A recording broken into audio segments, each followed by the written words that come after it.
So good afternoon, everyone, and thanks, Bartek, for the introduction.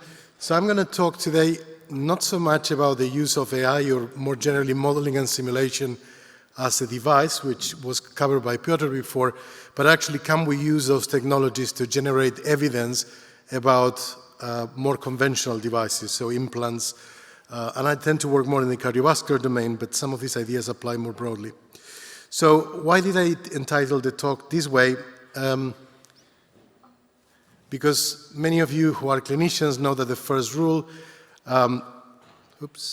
in medicine is not to harm. Nonetheless, let's look at what are we doing in the process of testing medical devices. So there are three ways. So most of the medical devices, but also drugs more generally, go through three sources of evidence, of scientific evidence, on either safety and efficacy when it comes to producing regulations. And these are through bench, animal, and human testing. And it's important to remember, even for the case of randomized controlled trials and human testing, so these are all models of the performance or the efficacy. So we are testing on a few set of subjects and we are making the inference that applies for the rest of the population. Now, how good is that source of evidence? Peter saved me part of the job because he presented already the implant files study. So I'll give you the figures that he sort of mentioned. Is 86. So it's a study on only 10 devices over a period of 10 years, only in the US. This is about 86,000 deaths and 1.7 million people with serious adverse effects. These are devices that went through FDA clearance. These are not experimental devices. And if you're in the UK, you know something that is called the cumulative report that essentially comes to say similar things, but with UK-based evidence. Now, this is once you go to market. Now, what happens when you are before you go to market? So just to be able to test medical products. So you have the first. We're going to focus a bit on the left one. So this applies for devices. The other one is for pharma. For every 100 medical devices that go through the pipeline of testing, only 30 of them will ever see the market. So 70% of them will just not go anywhere. But that also means that from 100% of people that participate in the trials for those devices, about 42% of them will remain with devices that are investigational for the rest of their lives. In the case of pharma, it's even worse. It's 5 of every 100 drugs, and it's 68% of the patients will be tested with drugs that will remain investigational.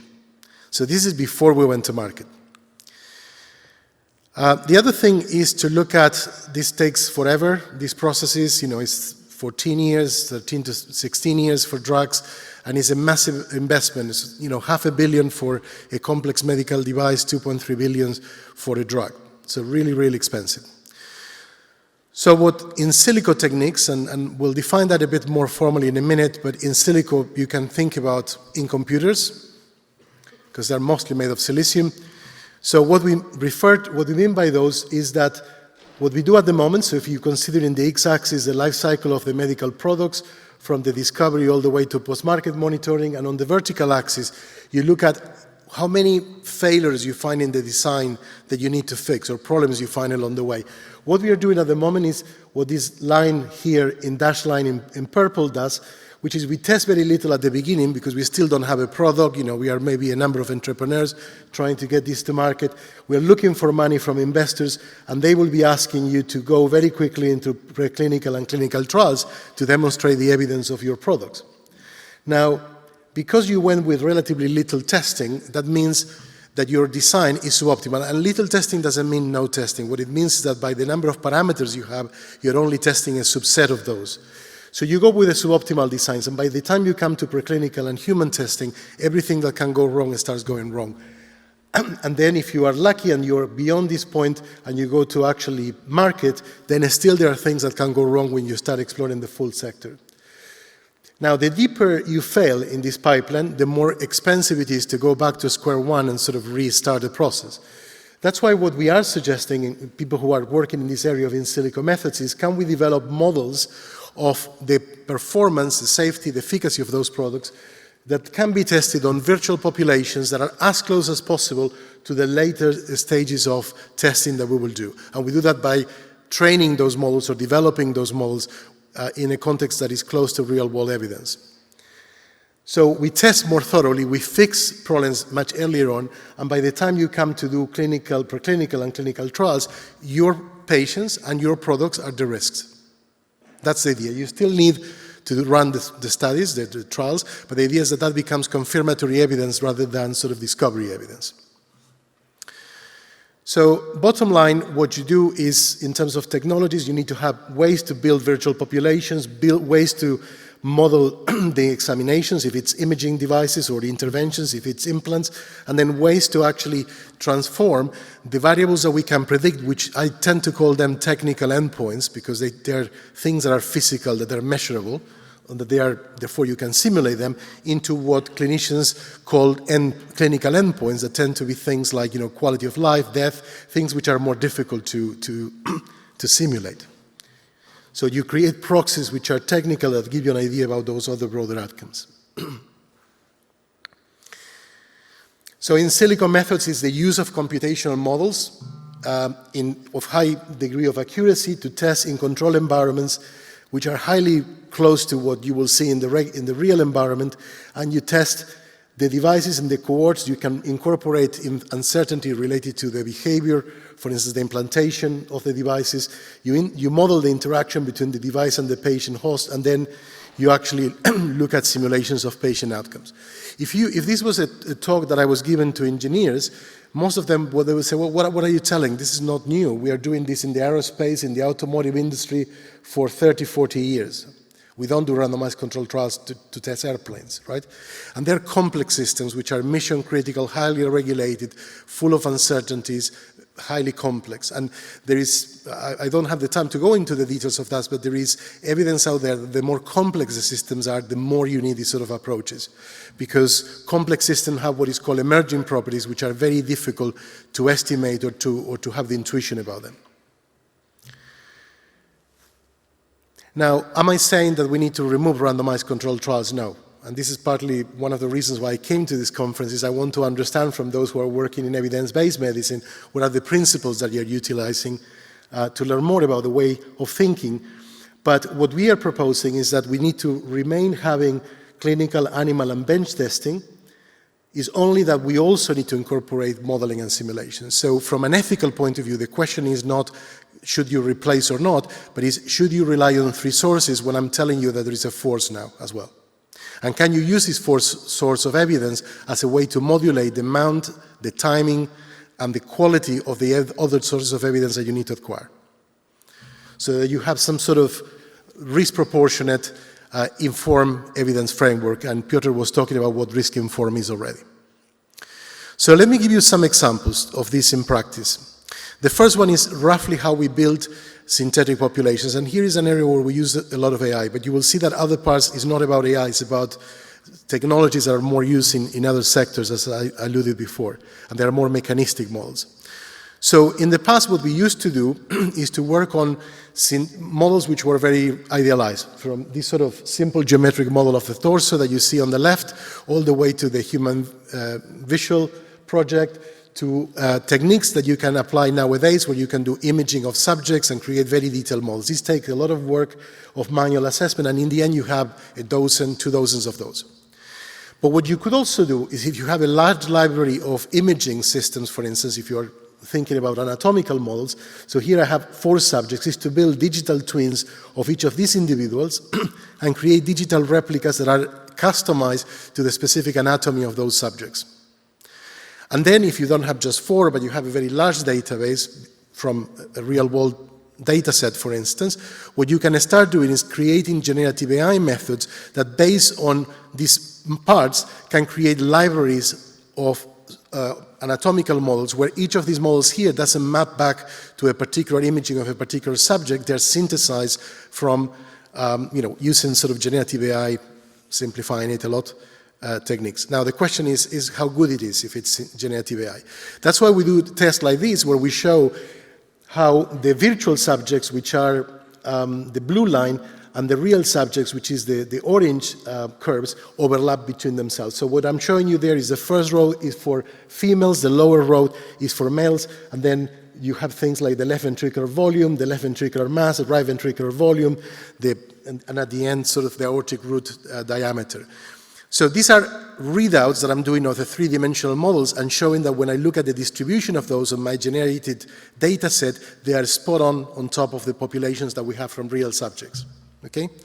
And you can go beyond that and do things like what I'm showing here, where the upper row corresponds to a real data set. So this is a randomized controlled trial from a real device out in the market. And the lower curve is using UK Biobank data to build a generative model, but then I use inclusion and exclusion criteria similarly to the ones of the actual trial to show that I can reproduce the probability distributions of those trials. So what these probability distributions are representing as a function of age in this case, and the vertical is each of the parameters that I mentioned before in slightly different order. And you see these isolines, which are lines of isoprobability. So where we had only about 600 subjects, I can extrapolate to about 60,000 subjects, and we can actually look at much more dense sampling than we did before. Now, this is how we build, for instance, virtual populations, and incidentally, we are now running the whole in silico trial for that device, and hopefully I will be able to talk about that in future conferences. But what we did a few years ago is answer this question: can we run a proper in silico trial on a device? And here I'm going to go to a different device. So this is flow diversion devices in brain aneurysms. I suppose I don't need to introduce a lot what aneurysms are, but these are bulges of the vessels in the brain, and there is a number of therapies. We're going to be focused on the last one, which is very neat struts that form a flow diversion device that tends to divert, as the name says, the blood flow from the main vessel, and in doing so, it generates a thrombosis, a selective thrombosis within the aneurysm, closing it. Now, there is tons of this device, and this is the problem. If I give you a list, there is probably 50 of these devices in the market. Think, each of them, 13 years, 14 years. Some of these products have a lifespan in the market of 5 years, right? So you spend 14 to get them to the market, and you then need to recover all the money in 5 before you get phased out by some new technology that comes. So we don't have even the time anymore to do some of these studies properly.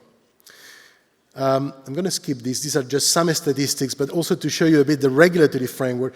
This device, the first of these devices, started somewhere in 2018. It took them 6 years to do the first pivotal trial that was called PUFs. Then they did another trial to look at what happens when you have a small aneurysms that took another two years in parallel. Then they did registries. So when you put all of this evidence together, you don't have even 500 patients, and you went to market with those already, right? So, yes, trials are great, but let's face it, we're just testing on 500 and pretending this represents the world, okay? And the other thing is, by the time you do all of this, it turns out that you find out that the FDA has only given you approval for this part of the circle of Willis, this segment, not for the other part of the circle of Willis, in this case the posterior cerebral artery, where you actually have about 25% of the aneurysms that you are treating, okay? Okay, so the question is, if I do a trial in this computational way, does it replicate my findings? So this is what we demonstrated and published a few years ago in one of the Nature journals. So we took this device. I mean, we didn't work for Medtronic, and in fact, it was completely independent of them. But we took that device and we did a study where we tried to replicate the PUF trial. And what we show is what it says on the tin on the paper, that we could reproduce essentially 2 randomized controlled trials and 1 registry. And I'll show you that is to a 5% accuracy, and we also provided some extra insights that I'm not going to talk about. So this trial, if I can get to it, is the pivotal trial, 8 years, 6 years of recruitment, about 30 to 40 million invested in that. Remember, I'm telling you that there are 50 of these devices in the market, so multiply that, the numbers. The claim is the most studied flow diverted in the world. This is the pivotal trial, 108 patients. Premier is the second study that was done, and Aspire is the first registry that was done. These are the 3 that, if you add them all, is 500 patients. Now, these are the results. This is our in silico trial, and these are the 3 trials that we are comparing against, 2 trials and in registry. What you see here is that because we have full control in our trials, we can actually create a trial where all of the subjects are hypertensive and where all of the subjects are normotensive. And just the difference of physiology of those patients account for 15% of the difference of the performance of the device. If you take these 2 numbers and you average them, you get about 75%, which is spot on what the other trials actually got. Those trials, because they're so small, they're not controlling for hypertension, and what they have is a blend of that evidence anyway. I see Bartek chasing me, so I'm going to be going quicker. So how do you do that? So you take the device, you create a model of it, you take libraries of anatomies. These don't need to be the people that went through the device. You just want to know the variability of anatomical phenotypes. Using biomechanics, you can actually simulate the deployment of these devices in actual geometries, and you can do that with physics accuracy and knowledge. You can also look at what happens when you change the physiology, if I can show that. So this is, we have waveforms using wearable devices that we took over a number of subjects, so we know the uncertainty we have in those physiological variables, and we can do virtual stress tests. You will never get this through an ethical board approval. And the other thing that you can do that you cannot do in a randomized controlled trial is you don't need randomization, because you actually can put every device in every subject, and you can put all of the devices in a single virtual subject, which actually gives you the possibility to do more head-to-head comparisons that you couldn't do otherwise. So a trial is fundamentally this large simulation space where each of these different components builds into the model that we are trying to do. Now, I'm sorry that the clicking has gone so slow. I'm trying to show what we did a few years ago. We requested in one of the hospitals that we were working in using all the information governance and GDPR and all the things, could you provide an anonymized version of all the data sets where you have imaging of the brain over the last 10 years? That number was 36,000 subjects in that particular. It's a large hospital, but it's not a London hospital. And give us a number of other information about those subjects so that we can actually build models that are customized. So that's 2 or 3 orders of magnitude of the randomized controlled trials we were talking before. Now, that's great, but there are problems as well. So if you look at the data, these are real-world data, you have all kinds of issues with that. First of all, nobody will believe that you have 2% diabetes. This is self-reported diabetes, so you need to know what the data that is being collected and the quality you have. You also see the ethnicity difference and a lot of the imbalances that we have. This is data from the NHS in a particular area, so it represents the affluence of people to that hospital as well. Okay? But also you can look at comorbidities and so on. Another thing you can do is use these technologies to actually look at off-label use of the devices. So one of the things I mentioned before is that this device is not approved for the posterior communicating artery. So we developed a publication a few years ago where we show that actually these devices are equally safe in this off-label use that in the other areas that we talked before, but with one caveat, which is quite important. There are 3 physiological variants of the circle of Willis. This is what is called the non-fetal version, and then you have the fetal variant and the partially fetal one, where you have either a missing part of the posterior cerebral artery. We're interested in aneurysms here, but this segment may be missing, or it may be hypoplastic. When you have that, of course, that changes the whole physiology of those patients. Now, it turns out that if you compare the non-fetal with the fetal variants have half the outcome and the performance of the non-fetal one. Now, know what? Fetal variants are more prevalent in Black and Hispanic people. As a consequence, we are producing devices that in those less represented populations are, in a sense, providing an inequitable care. And you can test and validate these ways. I think I'm going to jump to the very end of my talk, skipping a few slides. But what I wanted to show, while I managed to get to the end, what I wanted to show in the other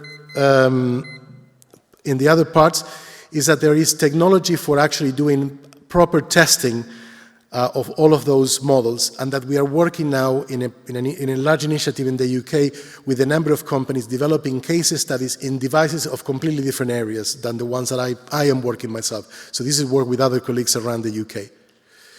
So hopefully I explained a bit the challenges of current forms of evidence, the possibilities that some of these technologies give. I haven't had the chance to give you a lot of explanation of the standards that are being developed for actually demonstrating credibility of those models, that those are very important. And if you're interested to know more about this, I suggest that you have a look at some of these links, and thanks for your attention.